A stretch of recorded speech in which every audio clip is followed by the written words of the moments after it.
মুসলমান শান্তি পেলে আমরাও শান্তি পাবো। ফিলিস্তিনের মুসলমান আক্রান্ত হলে ভবিষ্যতে আমরাও আক্রান্ত হব। আমরা আমাদের ঈমানের হেফাজতের জন্য, ইসলামের হেফাজতের জন্য, শান্তি এবং নিরাপত্তার জন্য আমাদের মুসলমান ভাই ফিলিস্তিনের পক্ষে আমাদেরকে থাকতেই হবে, রাজপথে নামতেই হবে, হুঙ্কার তুলতেই হবে, গর্জে উঠতে হবে। ইসলাম হলো পৃথিবীর বুকে সর্বশ্রেষ্ঠ ধর্ম। ইসলাম হলো শান্তির ধর্ম। ইসলাম নিরাপত্তার ধর্ম। ইসলাম হলো সম্প্রীতির ধর্ম। ইসলাম হলো ক্ষমার ধর্ম। ইন্নাদ-দীনা ইনদাল্লাহিল ইসলাম, আল্লাহ তাআলার নিকট সবচেয়ে মনোনীত যে ধর্ম, সেই ধর্মের নাম হলো ইসলাম। আল্লাহ তাআলা আমাদেরকে সেই ইসলাম ধর্ম দান করেছেন। এই ইসলাম ধর্ম যে জমিনে প্রতিষ্ঠিত হয়েছে, সেই জমিন জান্নাতের বাগানে পরিণত হয়ে গিয়েছে। আর যে জমিন থেকে ইসলাম বিলীন হয়ে গিয়েছে অথবা ইসলামকে বিলীন করার জন্য ষড়যন্ত্র চলছে, সেই জমিন জাহান্নামের টুকরায় পরিণত হয়ে যাবে।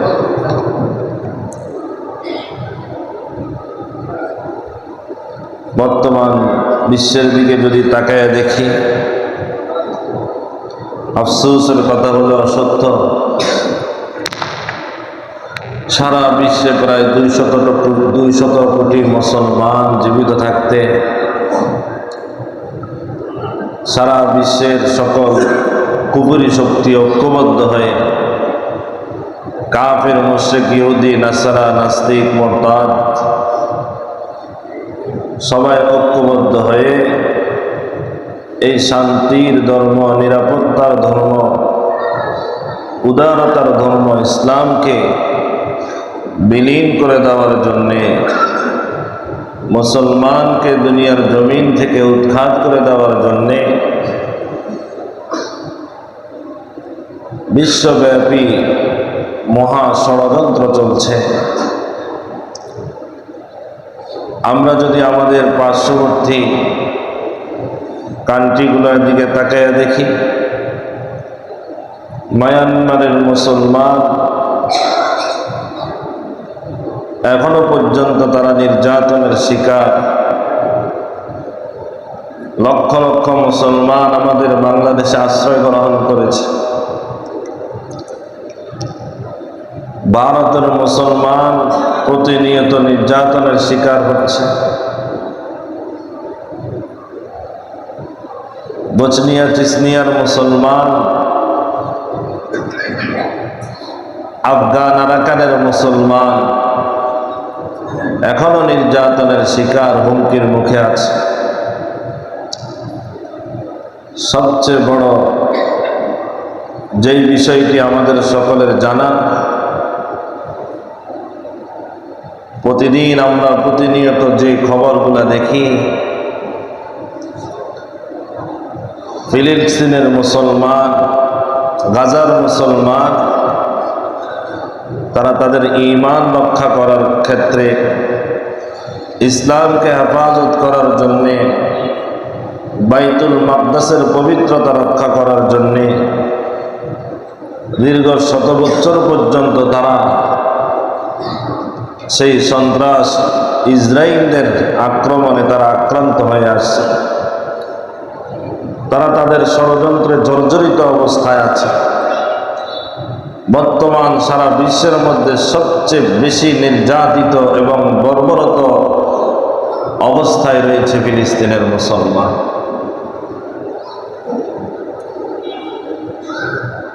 এই মুহূর্তে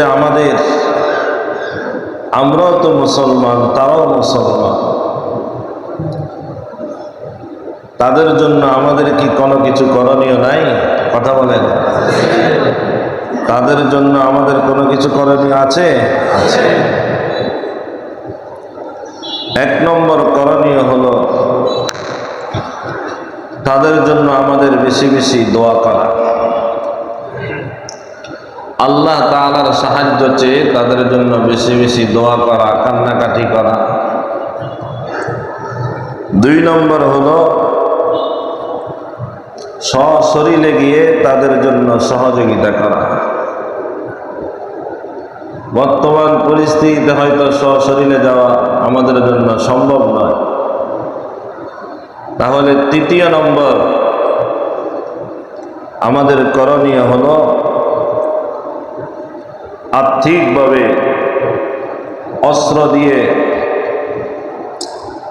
শূন্য দিয়ে তাদেরকে সহযোগিতা করা। সেটাও বিভিন্ন পথে এখন সম্ভব হচ্ছে, আবার বিভিন্নভাবে সম্ভব হচ্ছে না। যতটুকু সম্ভব তাদেরকে আর্থিকভাবে শূন্য দিয়ে, অস্ত্র দিয়ে তাদেরকে সহযোগিতা করা। 4 নম্বর হলো এই ইহুদি ইসরায়েলের প্রতি আমাদের ঘৃণা এবং তাদের প্রতি আমাদের যত প্রকারের নিন্দা আছে সেই নিন্দা ঘৃণা অন্তরে জাগ্রত করা। 5 নম্বর হলো তাদের সহযোগিতা হয়, অর্থাৎ ইসরায়েল ইহুদিদের সহযোগিতা হয় এমন সব পথ পন্থা বন্ধ করে দেওয়া। যেমন তাদের পণ্য ক্রয় বিক্রয় বর্তমান মুসলমানদের জন্য এক পর্যায়ে হারাম। কোন মুসলমানের অন্তরে যদি বিন্দু পরিমাণ ঈমান থাকে, আরেকজন মুসলমান ভাইয়ের প্রতি যদি বিন্দু পরিমাণ সহমর্মিতা থাকে, সে কখনো ইসরায়েলের পণ্য ব্যবহার করবে না। সে কখনো ইসরায়েলের পণ্য নিজের দোকানে ব্যবসার জন্য উঠাবে না। সে কখনো ইসরায়েলের পণ্য ক্রয় করবে না, বিক্রি করবে না। কথা বলেন ঠিক না ঠিক? এটা হলো আমাদের 5 নম্বর করণীয়। 6 নম্বর করণীয় হলো আমাদের ফিলিস্তিনের ভাইদের পক্ষে আমাদের কথা বলা এবং তাদের পক্ষে আমাদের স্লোগান তোলা। কারণ তাদের পক্ষে যখন আমরা কথা বলবো, তাদের পক্ষে যখন আমরা স্লোগান তুলব, তাদের পক্ষে যখন আমরা রাজপথ এরকমভাবে কম্পন সৃষ্টি করব, সারা বিশ্বের মুসলমান যদি একসাথে ফিলিস্তিনের পক্ষে কথা বলা শুরু করে, ফিলিস্তিনের পক্ষে স্লোগান দেওয়া শুরু করে, অন্তত সারা বিশ্বের কুফরি শক্তিকে আমরা এতটুকু জানান দিতে পারবো, ফিলিস্তিনের মুসলমান শুধু তারা একা নয়, তাদের সাথে সারা বিশ্বের 200 কোটি মুসলমান আছে। কথা বলেন। ফিলিস্তিনের মুসলমানদের উপরে তোমরা আক্রমণ করছো, তোমরা স্মরণ করে রাখো, তোমাদের মুসলমানদের যত এরকম মুসলমানদের ফিলিস্তিনের মুসলমানদেরকে হত্যা করেছ, তাদের রক্ত নিয়ে হোলি খেলা খেলেছ, প্রত্যেক ফোঁটা রক্তের বদলা তোমাদের থেকে নিয়ে নেওয়া হবে। এতটুকু জানান দিতে পারো। কিন্তু এখানেই আমাদের প্রশ্ন, অনেক ভাই প্রশ্ন করে মিয়ানমারের বিষয় মিয়ানমার সমাধান করবে, ভারতের বিষয় ভারত সমাধান করবে, ফিলিস্তিনের বিষয় ফিলিস্তিন সমাধান করবে। আমাদের হই হুল্লোড় আর চিৎকার আর চেঁচামেচি করার দরকার কি? কথা বলেন, কেউ কেউ আসে না নাই? আমাদের এখানে মিটিং মিছিল করে কি লাভ হবে? কি লাভ হবে? আজকে শুধু তাদের প্রশ্নগুলোর উত্তর দিব যে কেন আমরা ফিলিস্তিনের পক্ষে দাঁড়াতে হবে, কেন আমরা ভারতের মুসলমানের পক্ষে দাঁড়াতে হবে, কেন আমরা মিয়ানমারের মুসলমানের পক্ষে দাঁড়াতে হবে, কেন আমরা আফগানিস্তানের পক্ষে দাঁড়াতে হবে, কেন আমরা বচনিয়া চেচনিয়া সহ সারা বিশ্বের নির্যাতিত মুসলমানের পক্ষে দাঁড়াতে হবে, এই প্রশ্নের উত্তর আজকের আলোচনায় দিব।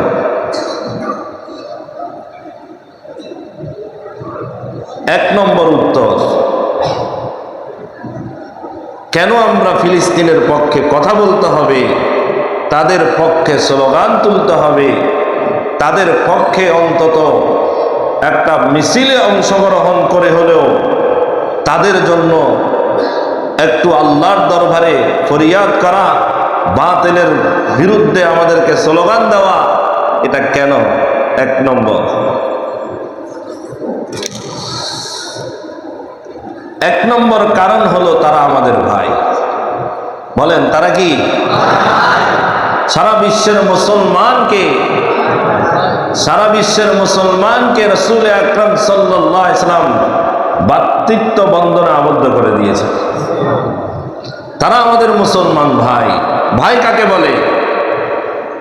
ভাই বলা হয় যে এক ভাই যদি শান্তিতে থাকে আরেক ভাই শান্তিতে থাকবে, এক ভাই যদি নাকি অশান্তিতে থাকবে আরেক ভাই অশান্তি ভোগ করবে, এক ভাই আক্রান্ত হবে আরেক ভাই নিজেকে আক্রান্ত মনে করবে, এক ভাই এরকম ভাবে ষড়যন্ত্রের শিকার হবে, আরেক ভাই সেই ষড়যন্ত্রের জবাব দিয়ে ভাইকে সেখান থেকে রক্ষা করবে। এটাই হলো ভ্রাতৃত্ব বন্ধন। আজকে ফিলিস্তিনের মুসলমান নির্যাতিত নিপীড়িত, আমরা তাদের ভাই মুসলমান, তাদের পক্ষে আমাদেরকে দাঁড়াতে হবে, তাদের পক্ষে আমাদেরকে স্লোগান তুলতে হবে, তাদের পক্ষে আমাদেরকে এরকম ভাবে বার্তা দিতে হবে, তাদের পক্ষে আমাদেরকে যে কোনো ভাবে তাদের সহযোগিতায় আমাদেরকে এগিয়ে আসতে হবে। এটাই হলো ভ্রাতৃত্ব বন্ধনের মূল বিষয়। কথা বলে আমরা তাদের ভাই, তারা আমাদের ভাই। এই জন্য রাসূল আকরাম সাল্লাল্লাহু আলাইহি ওয়াসাল্লাম হাদিস শরীফের মধ্যে ইরশাদ করেন, আল মুসলিমু আখুল মুসলিম। সারা বিশ্বের মুসলমান, এক মুসলমান আরেকজন মুসলমানের ভাই। ভাই যখন শান্তিতে থাকবে আরেক ভাইও শান্তি পাবে, ভাই যখন অশান্তিতে থাকবে আরেক ভাই অশান্তি পাবে, ভাই যখন আক্রান্ত হবে আরেক ভাই সেটার জন্য ব্যতীত হবে, ভাই যখন ষড়যন্ত্রের শিকার হবে আরেক ভাই ষড়যন্ত্রের শিকার, সেই ভাইকে উদ্ধার করার জন্য তার প্রাণপণ চেষ্টা চালিয়ে যাবে। এটাই হলো ভ্রাতৃত্ব বন্ধনের মূল উদ্দেশ্য। যদি নাকি আজকে সারা পৃথিবীর সকল মুসলমান রাসূল আকরাম সাল্লাল্লাহু আলাইহি ওয়াসাল্লামের এই নীতির উপরে চলে আসতো যে আমি মুসলমান, মুসলমানের ভাই, এই নীতির উপরে যদি সারা বিশ্বের মুসলমান ঐক্যবদ্ধ হয়ে যেত, তাহলে কোন কাফের মুশরিক মুসলমানের উপর আক্রমণ করা তো দূরের কথা, মুসলমানদের প্রতি চোখ রাঙিয়ে তাকানোর সাহস তারা পেত না। রাসূল আকরাম সাল্লাল্লাহু আলাইহি ওয়াসাল্লাম আরেকটা হাদিসের মধ্যে খুব সুন্দর দৃষ্টান্ত দিয়ে বলেন, আল মুসলিমুনা কাজাসাদিন ওয়াহিদ ইন ইশতাকা আইনুহু ইশতাকা রাসুহু ইন ইশতাকা রাসুহু ইশতাকা কুল্লু। রাসূল আকরাম সাল্লাল্লাহু আলাইহি ওয়াসাল্লাম বলেন, হে আমার উম্মতেরা, তোমরা শুনে রাখো, সারা পৃথিবীর সকল মুসলমান এক দেহ এক প্রাণ, এক দেহ এক প্রাণ। একটা শরীর একটা দেহ আছে, এই দেহের মধ্যে মাথা আছে, একটা শরীরের মধ্যে এই দেহের মধ্যে চক্ষু আছে, হাত আছে, পা আছে, বিভিন্ন অঙ্গ প্রত্যঙ্গ আছে। এই দেহের যদি নাকি একটা অঙ্গ ক্ষতিগ্রস্ত হয়ে যায়, চোখে যদি নাকি আঘাত লেগে যায়, তখন তার মাথায় আঘাত, তার মাথায় ব্যথা শুরু হয়ে যায়। মাথা যখন ব্যথিত হয় তার পুরা শরীর ব্যথিত হয়ে যায়। রাসূল আকরাম সাল্লাল্লাহু আলাইহি ওয়াসাল্লাম দৃষ্টান্ত দেন, ঠিক তেমনি ভাবে সারা পৃথিবীর মুসলমান এক দেহ এক প্রাণ। মায়ানমারের মুসলমান আক্রান্ত হবে, বাংলাদেশের মুসলমান ব্যথিত হবে, ভারতের মুসলমান নির্যাতিত হবে, সারা বিশ্বের মুসলমান ব্যথিত হবে। ফিলিস্তিনের মুসলমান নির্যাতিত হবে, সারা পৃথিবীর মুসলমান পৃথিবীর যেই প্রান্তে থাকুক না কেন তার এরকম ভাবে সে ব্যতীত হবে, তার ভাইয়ের সহযোগিতায় আগে এগিয়ে আসবে। এটাই হলো রাসূল আকরাম সাল্লাল্লাহু আলাইহি সাল্লামের সেই ভ্রাতৃত্ব বন্ধনের মূল লক্ষ্য এবং উদ্দেশ্য। আজকে যদি নাকি ফিলিস্তিনের মুসলমান নির্যাতিত নিপীড়িত হচ্ছে, আমার অন্তরে যদি নাকি ব্যথা না লাগে, আমার হৃদয় যদি নাকি রক্তক্ষরণ না হয়, কিভাবে তাদের শিশুগুলোকে হত্যা করা হচ্ছে, কিভাবে নারীদেরকে এরকম ভাবে নির্যাতন করে হত্যা করা হচ্ছে, কিভাবে ফিলিস্তিনের মুসলমানকে হত্যা করা হচ্ছে, পরিবারের সবাইকে হত্যা করেছে, ছোট্ট নাবালক শিশু রাস্তা রাস্তায় মা বাবাকে খুঁজে বেড়াচ্ছে, বাবা আছে মা নাই, মা আছে বাবা নাই, পরিবারের কেউ নাই, ছোট্ট বাচ্চা তার দুধের ফিটার হাতে নিয়ে সে রাস্তা রাস্তায় ঘুরে বেড়ায়, তার কোনো অভিভাবক নাই, ইটা চাপায় পড়ে এরকম বিধ্বস্ত ঘরের নিচে হাজার হাজার লক্ষ লক্ষ মুসলিম জনতা সেখানে তাদের এরকম ভাবে জীবন যাপন করছে। আজকে যদি সারা পৃথিবীর মুসলমান গর্জে না উঠে, সারা পৃথিবীর মুসলমান যদি নাকি ব্যথা না পায়, সারা পৃথিবীর মুসলমান যদি নাকি সেটার বিপক্ষে ইসরায়েলের বিরুদ্ধে যদি নাকি এরকম ভাবে তাদের হুমকি যদি নাকি তারা না উঠায়, হাসরের ময়দানে মুসলমানকে জবাব দিতে হবে, তোমার মুসলমান নির্যাতিত হয়েছে, তুমি কিভাবে ঘুমিয়েছ, ফিলিস্তিনের মুসলমান না খেয়ে রয়েছে, তুমি কিভাবে খেয়েছ, ফিলিস্তিনের মুসলমান না ঘুমিয়ে পড়ে আছে, তুমি কিভাবে ঘুমিয়েছ, ফিলিস্তিনের মুসলমানের চিকিৎসার ব্যবস্থা নাই, তুমি কিভাবে চিকিৎসা করেছ, এই প্রশ্ন যদি নাকি আমাদেরকে করা হয়, আল্লাহর দরবারে জবাব দেওয়ার কোনো কি নাই, সুযোগ থাকবে না। এই জন্য তারা আমাদের দেহের একটা অংশ। সুতরাং যারা প্রশ্ন করে এখানে আমাদের আন্দোলন করে কি লাভ হবে, স্লোগান দিয়ে কি লাভ হবে, তাদেরকে বলবো লাভ হবে না কেন? আপনার কাছে প্রশ্ন, যদি আপনার চোখে ব্যথা হয় আপনি চিকিৎসা করান কেন? মাথায় ব্যথা হয় চিকিৎসা করান কেন? যেন আপনার বাকি পুরা শরীর সুস্থ থাকে। ঠিক তেমনি ভাবে ফিলিস্তিনের মুসলমানের পক্ষে আমাদেরকে যেতে হবে কেন? যেন আমরা শান্তিতে থাকতে পারি। না হয় যদি ফিলিস্তিনের মুসলমানকে আল্লাহ না করুন ইহুদিরা যদি নাকি নিঃশেষ করে দেয়, আগামীর জন্য অপেক্ষা করেন, বাংলাদেশের উপর তাদের আক্রমণ আসবে। কথা বলে আমরা শান্তিতে থাকতে পারবো না। আমার চোখের চিকিৎসা হবে, আমার পুরো শরীর শান্তি পাবে। ফিলিস্তিনের মুসলমান শান্তি পেলে আমরাও শান্তি পাবো। ফিলিস্তিনের মুসলমান আক্রান্ত হলে ভবিষ্যতে আমরাও আক্রান্ত হব। আমরা আমাদের ঈমানের হেফাজতের জন্য, ইসলামের হেফাজতের জন্য, শান্তি এবং নিরাপত্তার জন্য আমাদের মুসলমান ভাই ফিলিস্তিনের পক্ষে আমাদেরকে থাকতেই হবে, রাজপথে নামতেই হবে, হুঙ্কার তুলতেই হবে, গর্জে উঠতে হবে। রাজি আছেন ইনশাআল্লাহ? 2 নম্বর, কেন আমরা ফিলিস্তিনের পক্ষে থাকব? ফিলিস্তিন যে ভূমি, এই ভূমি শুধু ফিলিস্তিনের মুসলমানদের ভূমি নয়। ফিলিস্তিনের এই ভূমি ফিলিস্তিনের মুসলমানদের ভূমি নয়। ইসলামী ইতিহাস, কোরআন এবং হাদিস থেকে দেখা যায় ফিলিস্তিনের এই ভূমি সারা বিশ্বের মুসলমানের ভূমি। আমি বাংলাদেশে জন্মগ্রহণ করেছি, তার মানে পুরা বাংলাদেশ আমার নয়। হিসাব যদি করি পুরা বাংলাদেশ কি আমার? যে জায়গাটা আমার মালিকানায় আছে অথবা যে জায়গাটা আমার বাপ দাদার সম্পত্তি হিসাবে আছে ওটার মালিক আমি, কিন্তু রাষ্ট্রীয়ভাবে আমার পরিচয় আমি বাংলাদেশি। তাহলে আমার মালিকানা কিছু জিনিস, আমাদের কিছু জিনিসের সম্পর্ক হলো সম্পত্তিগতভাবে মালিকানা হিসাবে, কিছু জিনিসের সাথে সম্পর্ক হলো রাষ্ট্রীয় হিসাবে, কিছু জিনিসের সাথে সম্পর্ক হলো আমাদের ইসলামিক স্মৃতি হিসাবে। আমার বাড়িঘরের সাথে সম্পর্ক আমার মালিকানা হিসাবে, আমার দেশের সাথে সম্পর্ক আমি দেশীয় হিসাবে, আর ইসলামী কিছু স্মৃতি আছে যেগুলোর সাথে মুসলমানের কলিজার সম্পর্ক ইসলামী স্মৃতি হিসাবে। আমি কি কথা বুঝতে পারছি? সুতরাং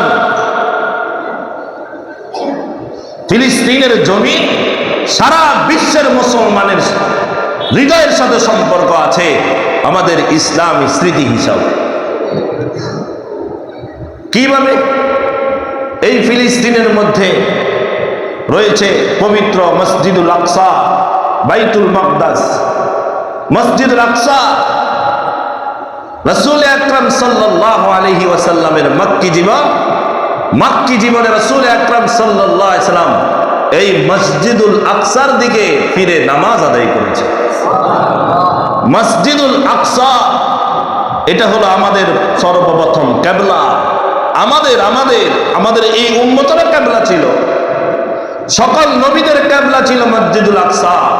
আমাদের নবী করিম সাল্লাল্লাহু আলাইহি ওয়াসাল্লাম মসজিদুল আকসার দিকে ফিরে নামাজ আদায় করেছেন। হযরত আবু বকর সিদ্দিক রাদিয়াল্লাহু তাআলা আনহু মসজিদুল আকসায় কিবলা বানিয়ে নামাজ আদায় করেছেন। হযরত ওমর ইবনুল খাত্তাব রাদিয়াল্লাহু তাআলা আনহু মসজিদুল আকসাকে কিবলা বানিয়ে নামাজ আদায় করেছেন। হযরত ওসমান রাদিয়াল্লাহু তাআলা আনহু মসজিদুল আকসাকে কিবলা বানিয়ে নামাজ আদায় করেছেন। হযরত আলী কাররামাল্লাহু ওয়াজহু রাদিয়াল্লাহু তাআলা আনহু মসজিদুল আকসাকে কিবলা বানিয়ে নামাজ আদায় করেছেন। মক্কি জীবনে রাসূল আকরাম সাল্লাল্লাহু আলাইহি ওয়াসাল্লাম এবং সাহাবায়ে কেরাম রাদিয়াল্লাহু তাআলা আনহুম আজমাইন তারা মসজিদুল আকসাকে কিবলা বানিয়ে নামাজ আদায় করেছেন। এমনকি মদিনাতে যাওয়ার পর, হিজরত করার পর 16 থেকে 17 মাস পর্যন্ত রাসূল আকরাম সাল্লাল্লাহু আলাইহি ওয়াসাল্লাম এবং সাহাবায়ে কেরাম মসজিদুল আকসাকে কিবলা বানিয়ে নামাজ আদায় করেছেন। যদিও আমরা নামাজ আদায় করি নাই, এই কথা আমরা বলতে পারি আমাদের এই উম্মতের প্রথম কিবলা ছিল মসজিদুল আকসা। সুতরাং আমাদের কিবলার সাথে সম্পর্ক হলো কার সাথে? মসজিদুল আকসার সাথে।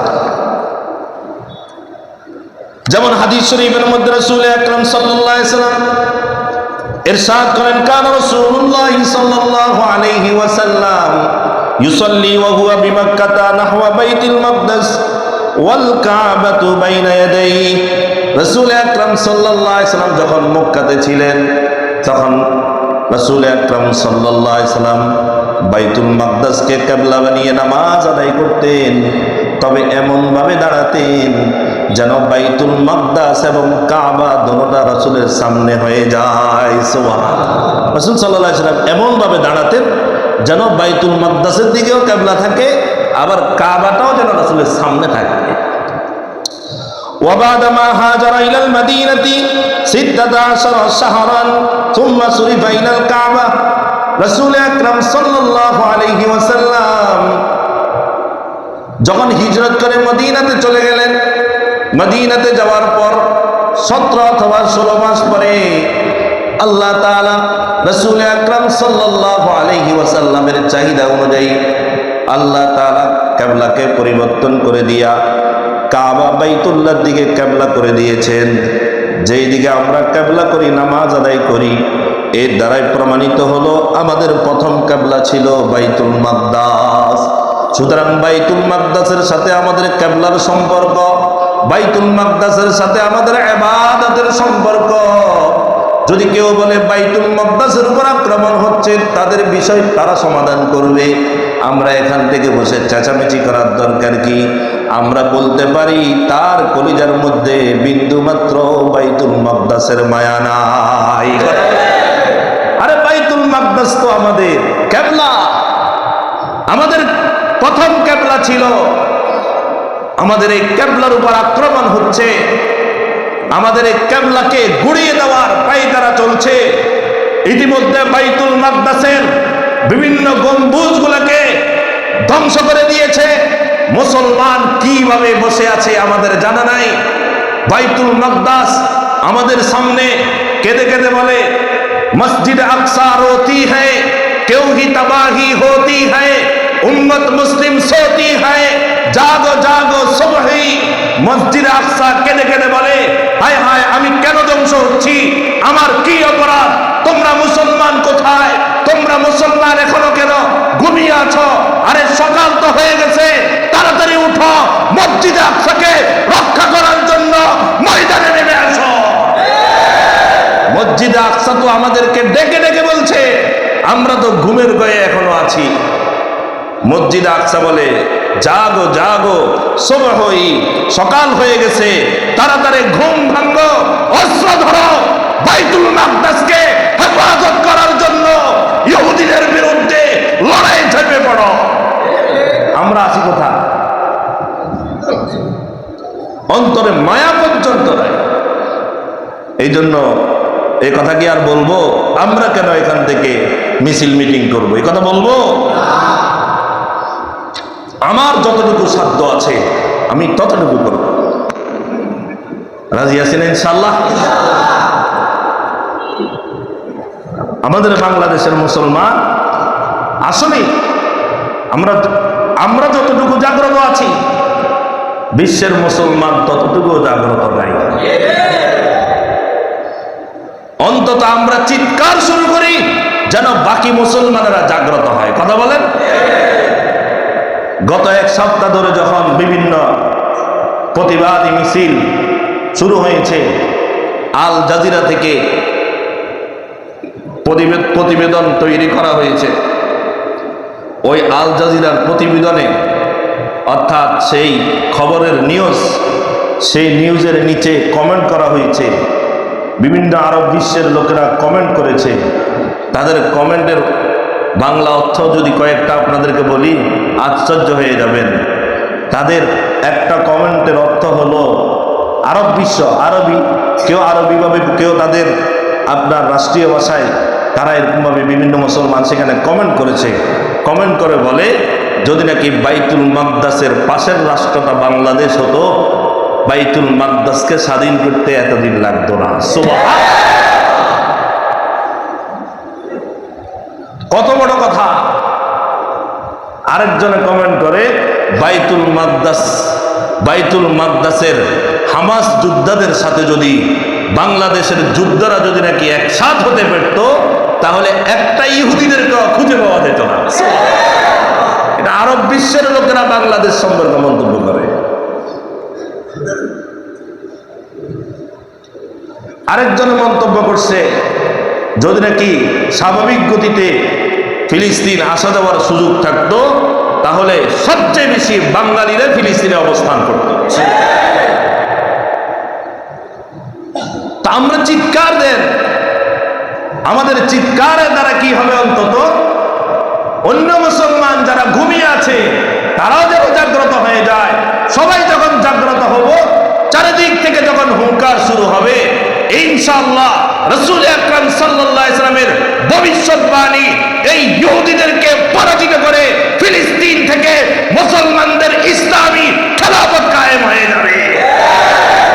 সারা বিশ্ব ফিলিস্তিন মুসলমানদের হাতে চলে আসবে।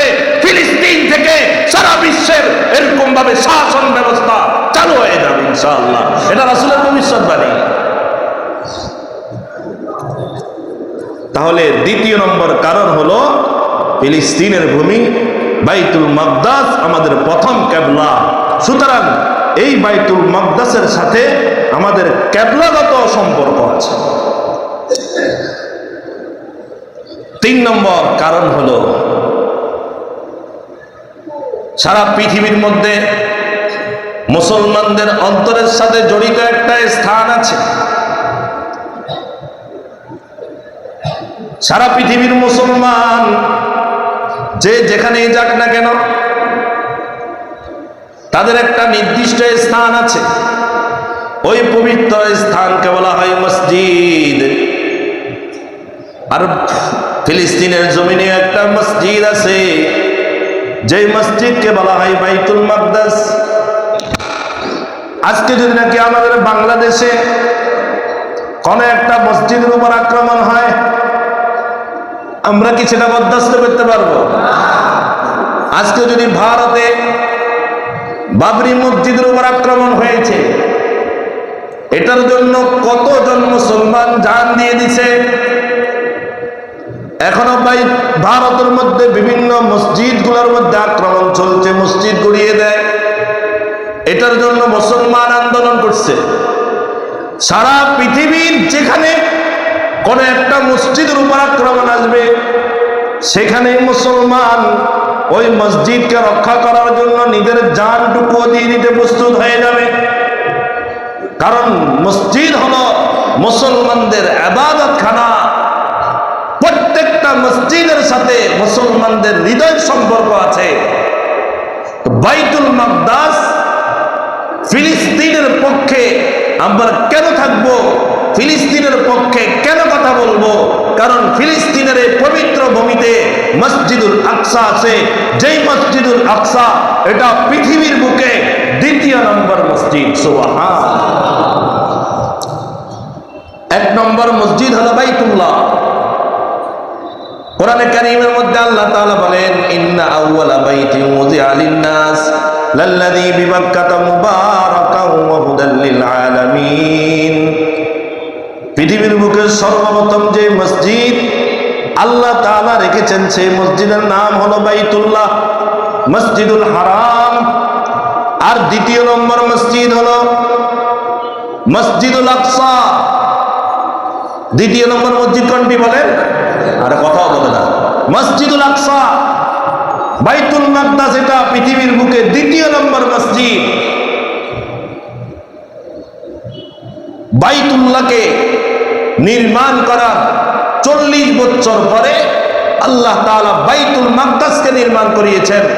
সর্বপ্রথম ফেরেশতাদের মাধ্যমে যেমনিভাবে বাইতুল্লাহকে নির্মাণ করিয়েছেন, ঠিক তেমনি ভাবে ফেরেশতাদের মাধ্যমে সর্বপ্রথম বাইতুল মাকদাসকে আল্লাহ তাআলা নির্মাণ করেছেন। সুবহানাল্লাহ। বাইতুল্লাহকে যেমনি ভাবে বিভিন্ন নবীদের মাধ্যমে আল্লাহ তাআলা সংস্কার করিয়েছেন, বাইতুল মাকদাসকেও বিভিন্ন নবীদের মাধ্যমে আল্লাহ তাআলা সংস্কার করিয়েছেন। হযরত দাউদ আলাইহিস সালাম এই বাইতুল মাকদাসের নির্মাণের কাজ করেন এবং হযরত সুলাইমান আলাইহিস সালাম দীর্ঘদিন পর্যন্ত জিনদের সহযোগিতায় এরকম ভাবে বাইতুল মাকদাসের নির্মাণ কাজ সম্পূর্ণ করেন। কথা কি বুঝেন নাই? সুতরাং বাইতুল্লাহকে নির্মাণ করার 40 বছর পরে বাইতুল মাকদাসকে আল্লাহ তাআলা 2য় নম্বর পর্যায়ে জমিনের মধ্যে মুসলমানদের ইবাদতখানা হিসেবে নির্মাণ করেন। সুতরাং ফিলিস্তিনের সাথে আমাদের সম্পর্ক বাইতুল্লাহর কারণে সম্পর্ক। বলেন বলেন, বাইতুল্লাহর কারণে কি সম্পর্ক? ফিলিস্তিনের সাথে আমাদের সম্পর্ক বাইতুল্লাহর কারণে সম্পর্ক। সেখানে মসজিদুল আকসা আছে। আর ইহুদিদের মূল টার্গেট হলো 2টি। একটি হলো মুসলমানকে ধ্বংস করতে হবে, 2 নম্বর হলো ফিলিস্তিনের সেই বাইতুল মাকদাসকে দখল করতে হবে। ফিলিস্তিনের বাইতুল মাকদাসকে যদি তারা দখল করতে পারে, সেই বাইতুল মাকদাস আল্লাহর ঘরের মধ্যে তারা মুক্তি ঢুকাবে, আল্লাহর ঘরকে তারা কলঙ্কিত করবে, অপবিত্র করবে, লাজ্জিত করবে।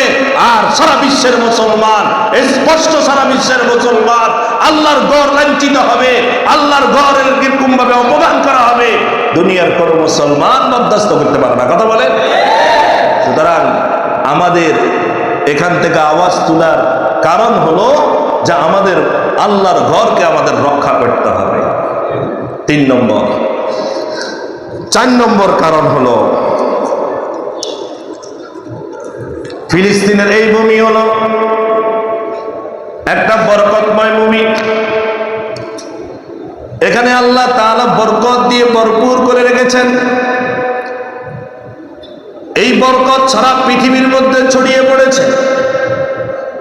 যদি নাকি ফিলিস্তিনের ভূমিটাকে, বাইতুল মাকদাসকে ধ্বংস করে দেওয়া যায়, ফিলিস্তিনের ভূমিটাকে যদি অপবিত্র বানিয়ে দেওয়া যায়, তাহলে মুসলমানদের বরকতকে নষ্ট করে দেওয়া হবে। কোরআনে কারীমের মধ্যে আল্লাহ তাআলা বলেন, সুবহানাল্লাযী আসরা বিআবদিহি লাইলাম মিনাল মাসজিদিল হারাম ইলাল মাসজিদিল আকসাল্লাযী বারাকনা হাওলা লিনুরিয়াহু মিন আয়াতিনা। আল্লাহ তাআলার পবিত্রতার কসম করে বলেন যে আল্লাহ তাআলা তার বান্দা হযরত রাসূল আকরাম সাল্লাল্লাহু আলাইহি ওয়াসাল্লামকে মসজিদে হারাম থেকে মসজিদুল আকসায় মেরাজের রজনীতে রাত্রিবেলা সফর করিয়েছেন। আর মসজিদুল আকসাটা কোন জায়গায় জানো? ইলাল মসজিদুল আকসাল্লাযী বারাকনা হাওলা। আল্লাহ বলেন যে মসজিদুল আকসার আশপাশকে আমি বরকতপূর্ণ করে দিয়েছি। সুবহান, বরকতময় ভূমি। কেমন বরকতময় ভূমি? একটা দৃষ্টান্ত দিলে বুঝতে পারবেন।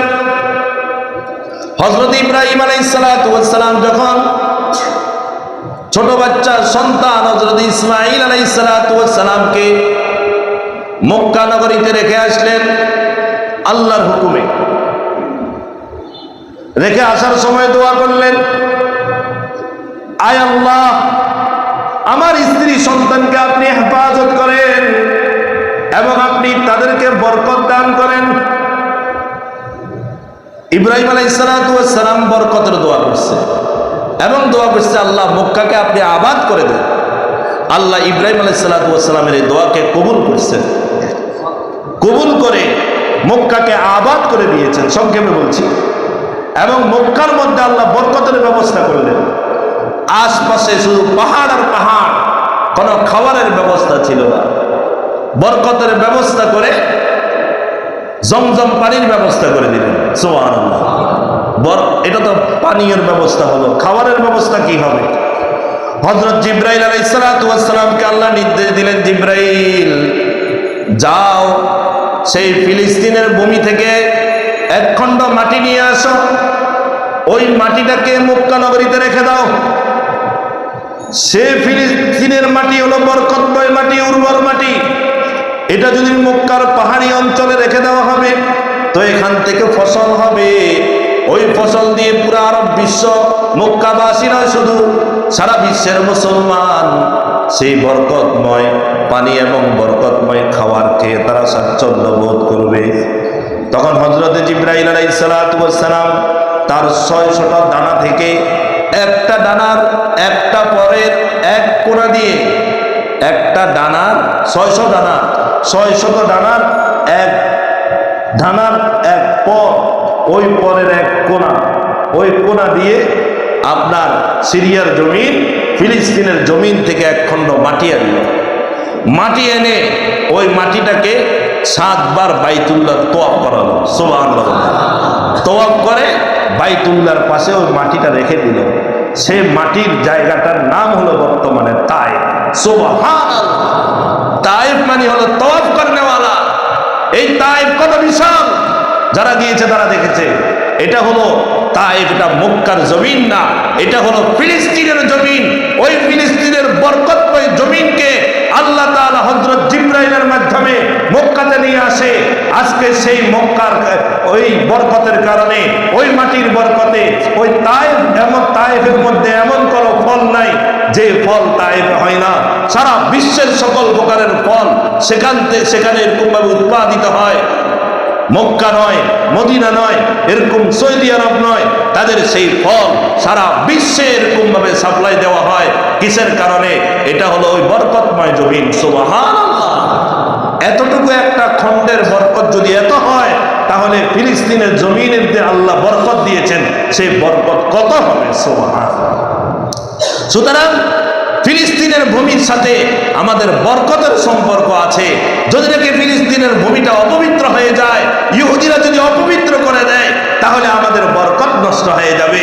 আমাদের বরকতময় জমিনকে হেফাজত করার জন্য আমাদেরকে এখান থেকে যার যতটুকু সম্ভব, যেইভাবে সম্ভব, তাদের সহযোগিতায় আমাদেরকে এগিয়ে আসতে হবে। এই হলো 4 নম্বর। সময় কিন্তু শেষ। 5 নম্বর হলো আমাদের সকল নবীদের স্মৃতি বিজড়িত যে জমিন, সেই জমিন হলো ফিলিস্তিন। কোন নবী সেখানে জন্মগ্রহণ করেছেন, কোন নবী সেখানে দাওয়াত দিয়েছেন, কোন নবী সেখানে হিজরত করেছেন, কোন নবী সেখানে মসজিদ কাজে নিয়োজিত ছিলেন। বিভিন্নভাবে হযরত ইব্রাহিম আলাইহিস সালাম, হযরত লূত আলাইহিস সালাম, হযরত ইসহাক আলাইহিস সালাম, হযরত ইয়াকুব আলাইহিস সালাম, হযরত মূসা আলাইহিস সালাম, হযরত ঈসা আলাইহিস সালাম সহ অসংখ্য নবী রাসূল সেখানে আগমন করেছেন। কেউ জন্ম লাভ করেছেন, কেউ দাওয়াত দিয়েছেন, কেউ সেখানে হিজরত করেছেন, কেউ সেখানে মসজিদ নির্মাণ করেছেন, কেউ সেখানে মৃত্যুবরণ করেছেন। মসজিদুল আকসার আশপাশে এরকম অসংখ্য নবী রাসূলের কবর সেখানে আছে, যার কারণে আমাদের সকল প্রায় অনেক নবী রাসূলের স্মৃতি বিজড়িত এই জমিন হলো ফিলিস্তিনের জমিন। আমাদের যেহেতু আমরা সকল নবী রাসূলকে বিশ্বাস করি, সকল নবী রাসূলকে শ্রদ্ধা সম্মান করি, সুতরাং ফিলিস্তিনের জমিনকেও আমাদেরকে শ্রদ্ধা করতে হবে, সম্মান করতে হবে।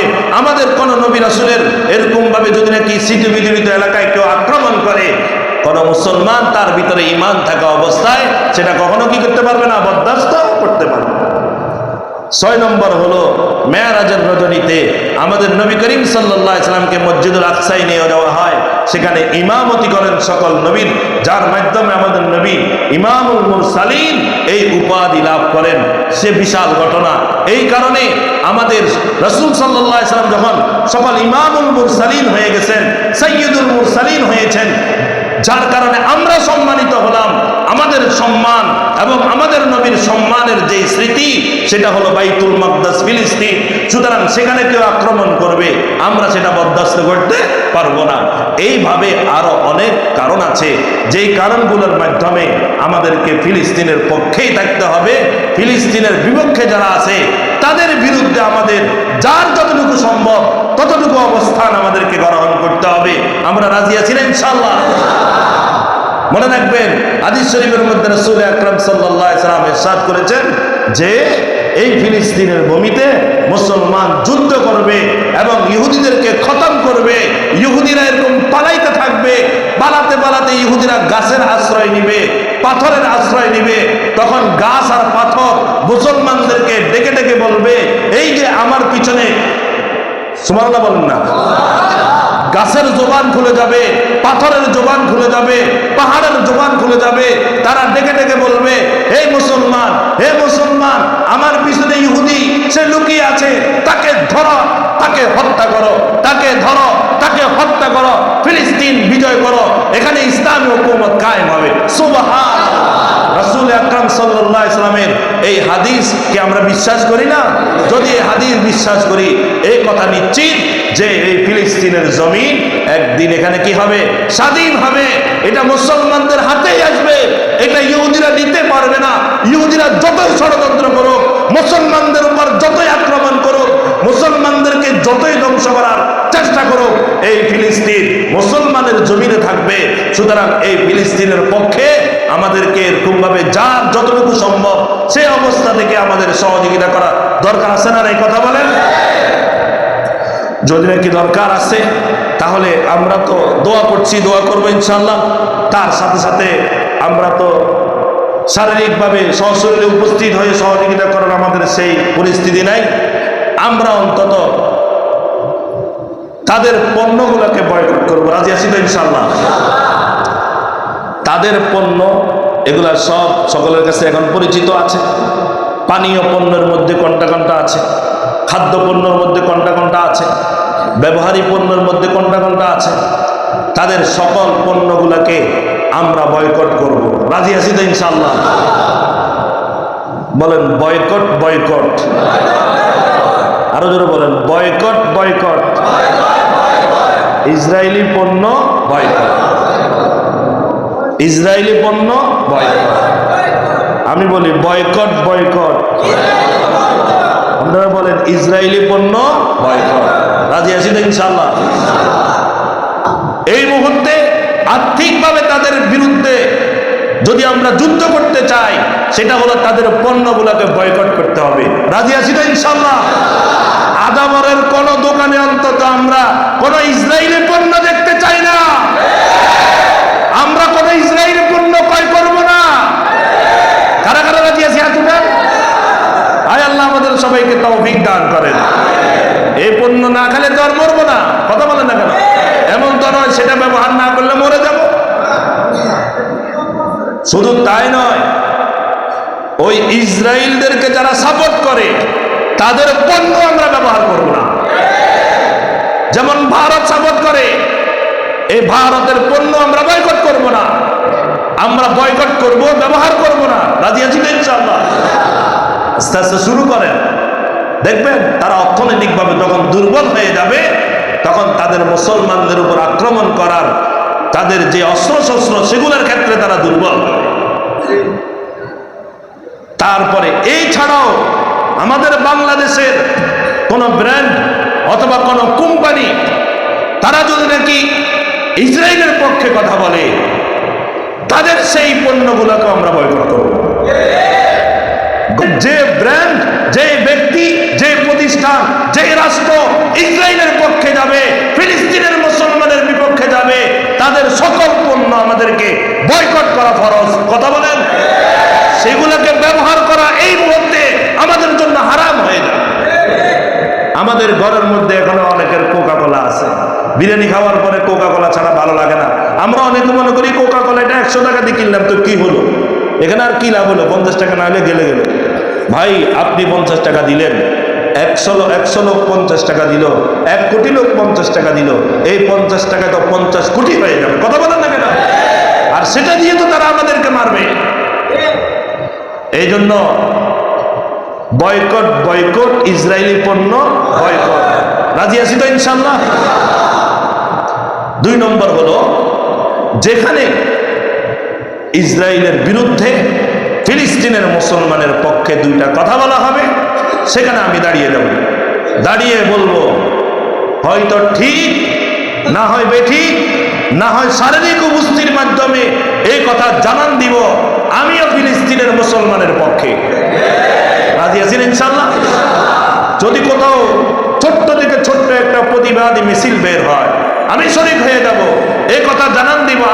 আয় আল্লাহ, আমি যুদ্ধ করার জন্য যেতে পারছি না, অর্থ দিয়ে আমার ভাইদেরকে সহযোগিতা করতে পারতেছি না, সেখানে এরকম ভাবে আহত ভাইদেরকে আমি এরকম চিকিৎসা করে তাদেরকে আমি সহযোগিতা করতে পারছি না, যারা এরকম ভাবে খিদা অবস্থায় আছে তাদেরকে খাওয়া দিয়ে সহযোগিতা করতে পারছি না, অন্তত এখান থেকে তাদের পক্ষে একটা স্লোগান দিলাম, অন্তত এখান থেকে তাদের পক্ষে যারা রাজপথে নেমেছে তাদের সাথে অংশগ্রহণ করে আমি নিজেকে ফিলিস্তিনের মুসলমানের পক্ষে জানান দিলাম। আল্লাহ তুমি দেখো, কবুল করো, হতে পারে আমাদের এই ছোট্ট খাট্ট এরকম ভাবে প্রতিবাদ, এগুলো তাদের এরকম ভাবে অ্যাটম বোমা থেকে বেশি তাদের উপর আক্রমণ হবে। কথা বলেন? এই জন্য যেখানেই তাদের বিরুদ্ধে প্রতিবাদ হবে, আমার যদি সময় থাকে সুযোগ করে সেই প্রতিবাদ মিছিলে অংশগ্রহণ করব। রাজি আছেন ইনশাআল্লাহ? আজকে নামাজের পরে আমাদের এখান থেকে মিছিল বের হবে। কারা কারা রাজি আছে? আয় আল্লাহ আমাদের সবাইকে কবুল করেন। আমাদের